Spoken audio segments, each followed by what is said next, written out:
Hola, ¿qué tal amigos de RTV San Marcos? Sean bienvenidos a este espacio de entrevistas una vez más. Yo soy Fernando Cumpa y estoy particularmente contento en esta oportunidad de reencontrarme con todos ustedes después de unas semanas en las que hubieron eventos presenciales tanto en la ciudad universitaria como en el Centro Cultural San Marcos y es por eso la razón de mi ausencia. Pero lo importante es que ya estamos de vuelta. En esta oportunidad tenemos nuevamente el agrado de contar con la participación del doctor Víctor Peña Rodríguez, quien es docente e investigador del Centro de Investigaciones Tecnológicas, Biomédicas y Medioambientales, para hablar sobre el comportamiento del coronavirus en esta última parte del año, ¿no?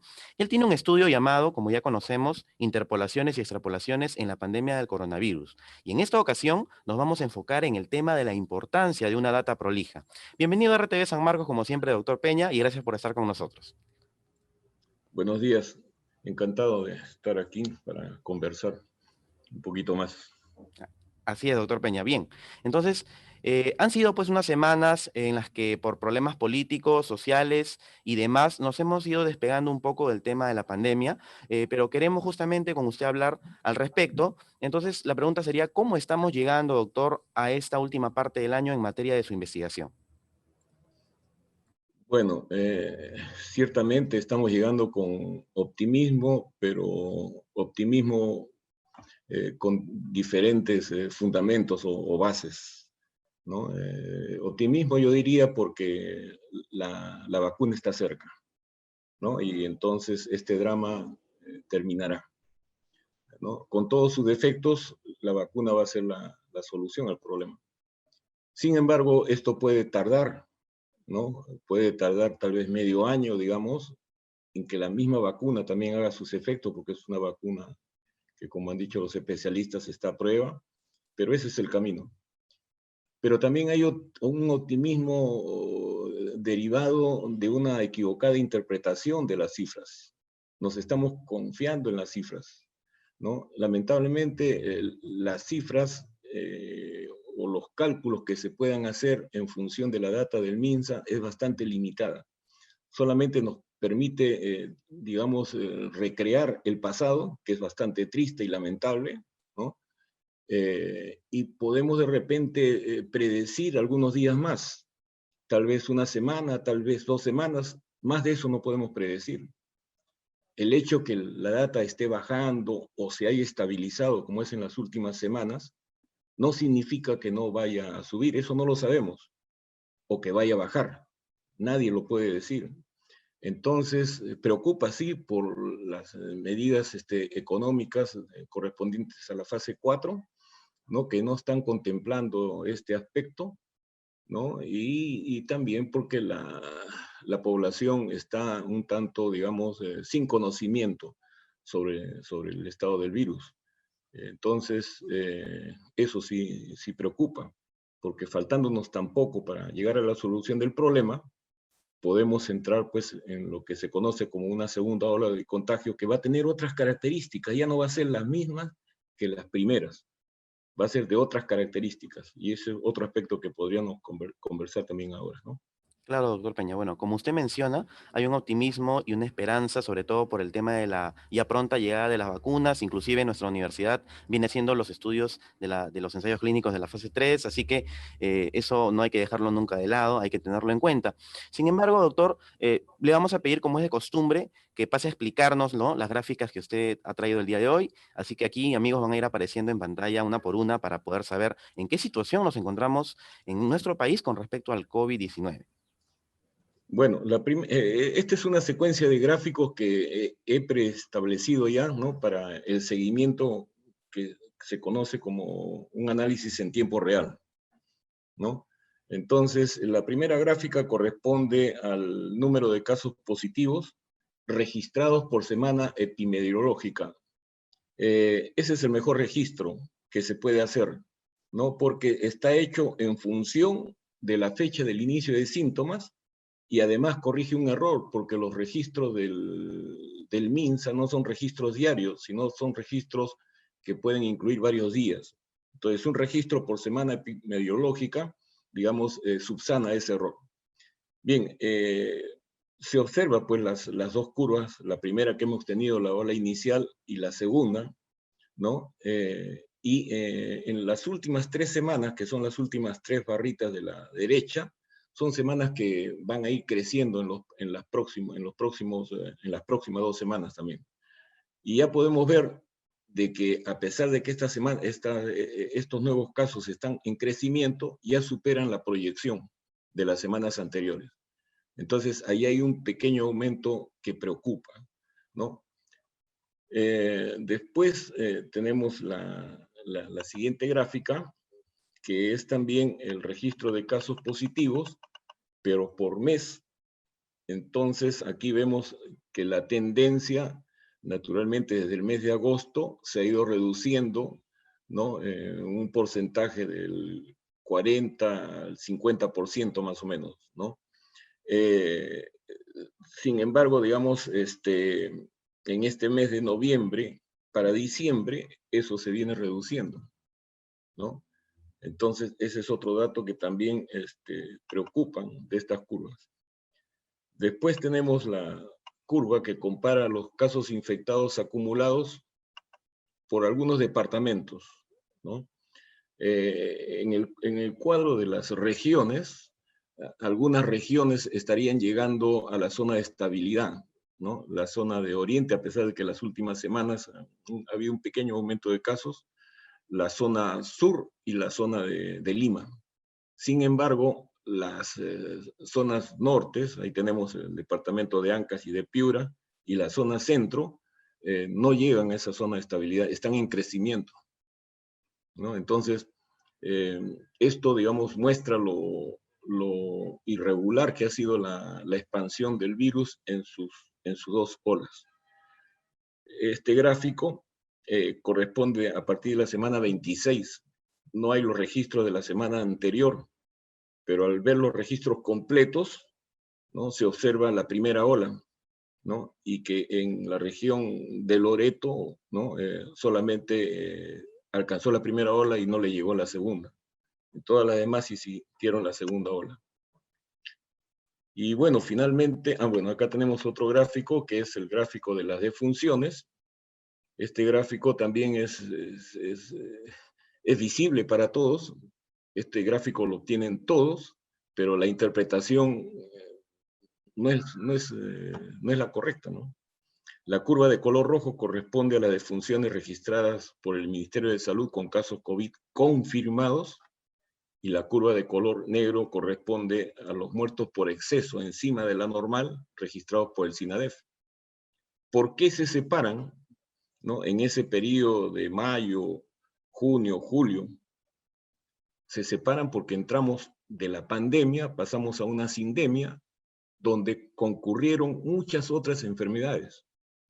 Entonces, el peligro de la pandemia, además de la pandemia misma, es la concurrencia de otras enfermedades y, por lo tanto, ¿no?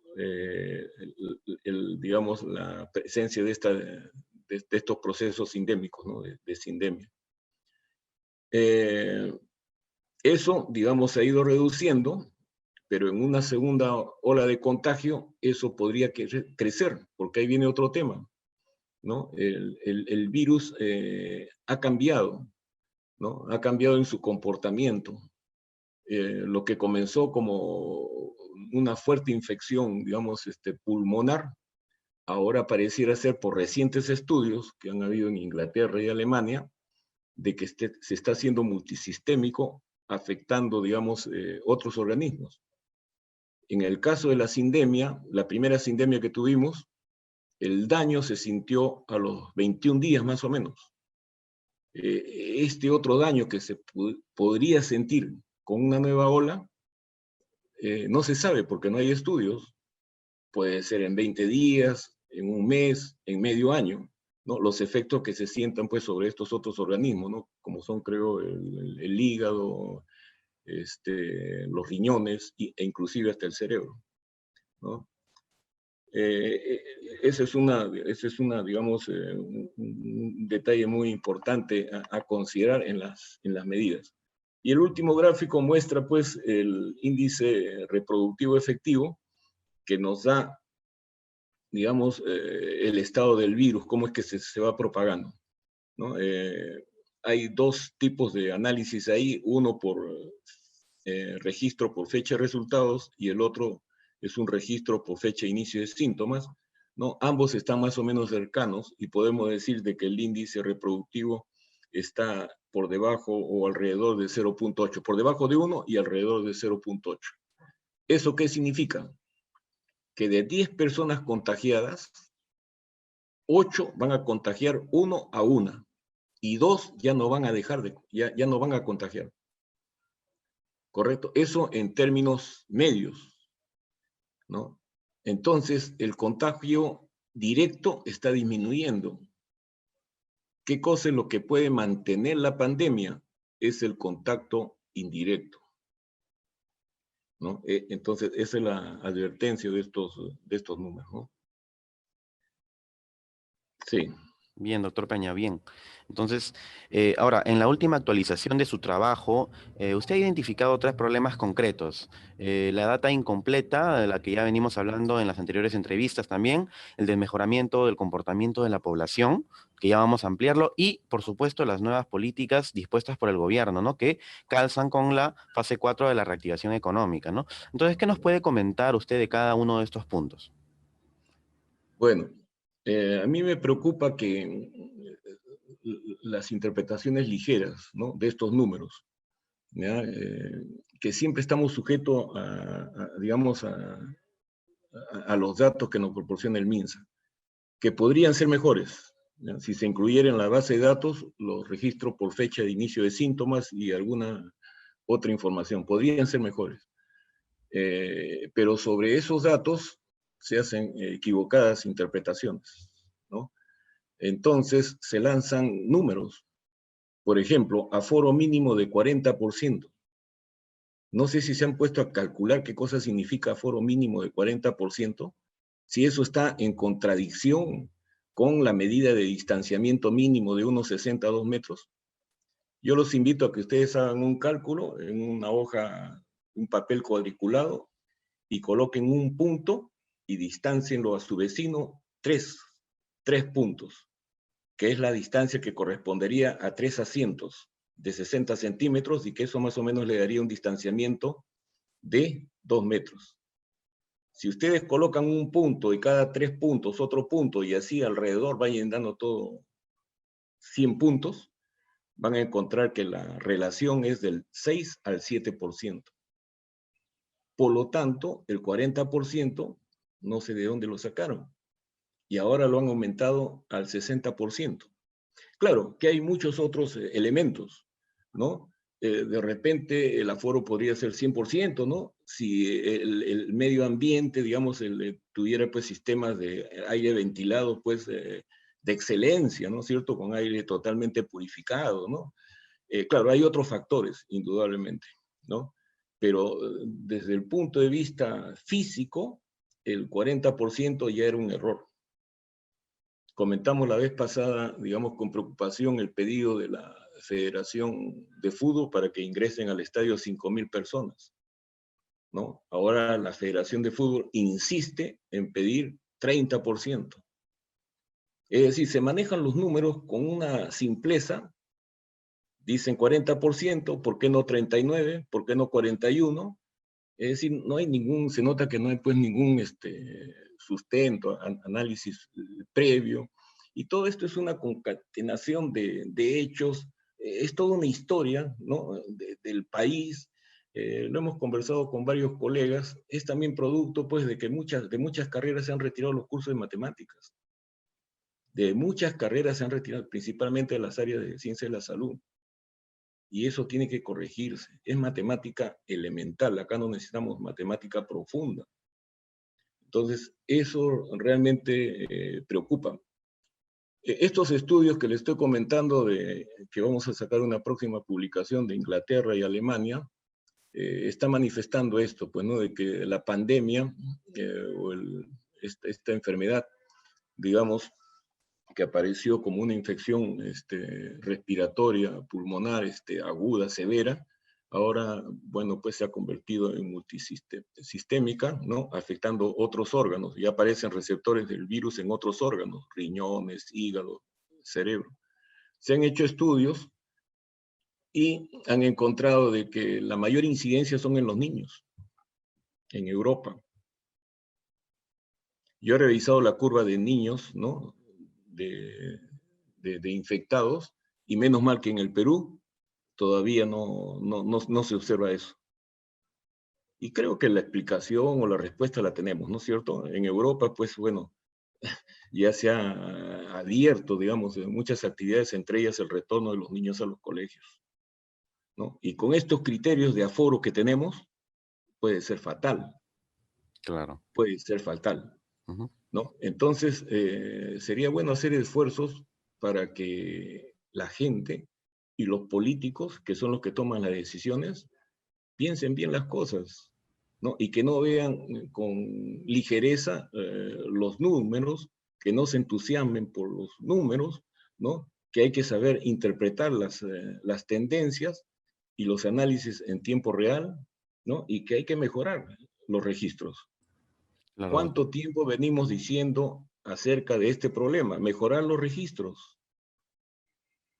¿no? Entonces, es una preocupación con todas estas medidas que están surgiendo por parte del Ministerio de la Producción, Ujú. ¿no? Hasta el Ministerio de Cultura, que me llama la atención, ¿no? Entonces, sí, genera una preocupación de alerta. Pero sin perder el optimismo, no sé, yo creo que estamos cerca, Sí, así pero es. justo por lo que estamos cerca tenemos que cuidarnos. No hay que confiarse. Así es. Bien, doctor. Sí. Justamente le íbamos a comentar eso solamente para complementar lo que usted ya muy bien ha mencionado sobre las nuevas políticas que se contemplan dentro de esta fase 4, ¿no? De la reactivación económica. El Estado ha dispuesto la reapertura de casinos, teatros y cines, como usted mencionó, en un 30-40%, ¿no? En el aforo de gente, así como incluso elevar el aforo en los restaurantes, ¿no? Que ya se habían reaperturado hace algunos meses atrás. Entonces, tras ello, podríamos hablar nosotros de una posible o de un posible riesgo de una segunda ola de contagios. Sí, claro. Bueno, lo que se observa en los gráficos es de que lo que cayó rápidamente en el mes de septiembre con la fase 4 siguió cayendo, pero con menos velocidad. Y ahora en este mes de noviembre, fin de noviembre para diciembre, ya ni siquiera está cayendo, o está cayendo muy poco, muy poquísimo. Entonces ya eso es una alerta, ¿no? Eso es una alerta de que puede volver a subir, ¿no? Yo creo que hay que manejarnos, todos tenemos urgencia por reactivar la economía del país, absolutamente todos, ¿no? Todos formamos parte del sistema con nuestro trabajo. En ese sentido, digamos, la actividad económica tiene que reinventarse. La universidad lo está haciendo, ¿no es cierto? Tiene que reinventarse. Pero tal vez sea difícil, me imagino, para ciertos sectores, pero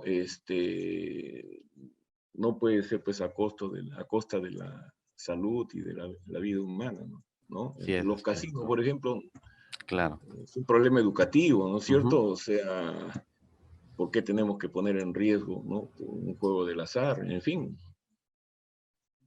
Sí, Claro, doctor, es cierto, ¿no? O sea, si nos ponemos un poco a analizar la situación, también tenemos que pensar de que hay un personal mm, administrativo, de mantenimiento que trabaja en los casinos, ¿no? Incluso ellos han salido a marchar, ¿no? Ya vamos a hablar también de la marcha del 14 de noviembre, pero esa gente que lamentablemente lleva meses sin percibir un sueldo fijo, justamente pues estaba pidiendo que se retorne y que se reabran, pues, ¿no? Se reaperturen los casinos. Entonces, eso también cómo poder entenderlo, cómo poder verlo, ¿no? sí, no, definitivamente estamos marchando a ciegas, ¿no? Estamos atravesando la pandemia a ciegas porque no hay estudios, ¿no? Los estudios que hay, que nosotros buscamos, corresponden a poblaciones del extranjero, pero no hay estudios sobre las poblaciones locales. Recién se está haciendo un estudio de cero prevalencia. Recién, después de 9 meses y 96.000 fallecidos, ¿no? Entonces, no hay estudios. Ahora, no se trata, digamos, cuando hablo de estudios, no se trata de una crítica a los estudiosos, a los investigadores, no se trata de voluntades, ¿no? No se trata de políticas, porque un investigador, pues obviamente, si no tiene apoyo, financiamiento, no va a poder investigar. Estos estudios, digamos, son bastante costosos, se necesitan pruebas, pues, PCR que no son las que se aplican, sino son pruebas PCR de mayor especificidad y cuantitativas que tienen un alto costo. Hay que hacer muestreos de 1000, grupos de 1000 a 2000 personas, tiene un alto costo, ¿no? Entonces, tiene que haber, digamos, una política de investigación país, ¿no? Como se está haciendo en otros países, pues, obviamente de mayor desarrollo, ¿no? O sea, en Corea, por ejemplo, apenas detectan un caso, lo aíslan. Es más barato aislar a esa persona y todos sus contactos que dejarlo libre. Lo que sucede es que la pandemia, el virus es el mismo. Todavía dicen, lo que yo simplemente leo en la literatura, no ha mutado. Pero al cerrarse las fronteras en cada país, el virus ha adquirido, digamos, características propias. Cuando, digamos, Europa ya lo intentó, abrió sus fronteras, entonces ha habido un intercambio de cepas. Entonces, nosotros tenemos que abrir las fronteras, también lo está haciendo Corea, China, pero el ingreso, el control del ingreso a las fronteras debe ser, pues, muy estricto. ¿Cómo garantizamos un control estricto con el nivel de corrupción que tenemos en el país? Que es una realidad, lacerante, pero es una realidad, ¿no? Totalmente, doctor. Entonces, estamos jugando con una medida de riesgo. No basta solamente dictar la medida, sino hay que ver el contexto, ¿no? Por el cual estamos atravesando. Entonces, el problema va a ser cuando se abran las fronteras, ¿no? Ahí podemos tener una tercera, cuarta ola, pero claro, esperemos de que la vacuna pues Llegue antes de eso. llegue antes de eso, Ujú. ¿no? Y ahí tendremos otro problema, nosotros por nuestra geografía tan difícil, que es el transporte de las vacunas, Es como ya cierto, estamos viendo, no va a ser fácil, ¿no? así Entonces, es. quizás Lima sea beneficiada, pero el Perú no es Lima, ¿no? Entonces hay que llegar pues Claro. a diversas Sí, geografías. doctor. Bueno, un tema que muchos se preguntan, doctor Peña, es sobre lo que podría originar en lo que veníamos comentando hace un momento, la marcha del 14 de noviembre, 14N, recordada por todos los peruanos, dicho sea de paso, y de los días que antecedieron y que fueron posteriores, ¿no? Porque también hubieron marchas antes y después. Y pues considerando la enorme aglomeración que hubo en aquellos días, en lugares como la Plaza San Martín, ¿no? Que fue el punto central, ¿no? De encuentro de todos los manifestantes, el centro de Lima, porque se dispersaron por todas las avenidas, los callejones y muchos parques de la ciudad, ¿nos acercaría eso a una segunda ola de contagios o más bien terminaríamos por hacer una inmunidad de rebaño? ¿Qué opina usted? Bueno, yo la verdad, por lo que he podido, digamos, informarme, no soy especialista, pero no le doy mucho crédito a la inmunidad de rebaño, ¿no? Porque la cantidad de antivirus que desarrolla una persona contagiada, ¿no? No le asegura una inmunidad permanente, ¿no? Digamos, lo que se refiere es que los anticuerpos le pueden durar 4 meses, máximo 5 meses, ¿no? Hay amigos que están muy entusiasmados por retornar a sus actividades deportivas, me dice, porque a mí ya me dio el COVID. ¿Cuándo te dio? Les pregunto. En marzo. Bueno, ya perdiste pues los anticuerpos que supuestamente tenías, ¿no? Entonces, eh, esto de la inmunidad de rebaño, digamos, eh, no se puede, digamos, afirmar.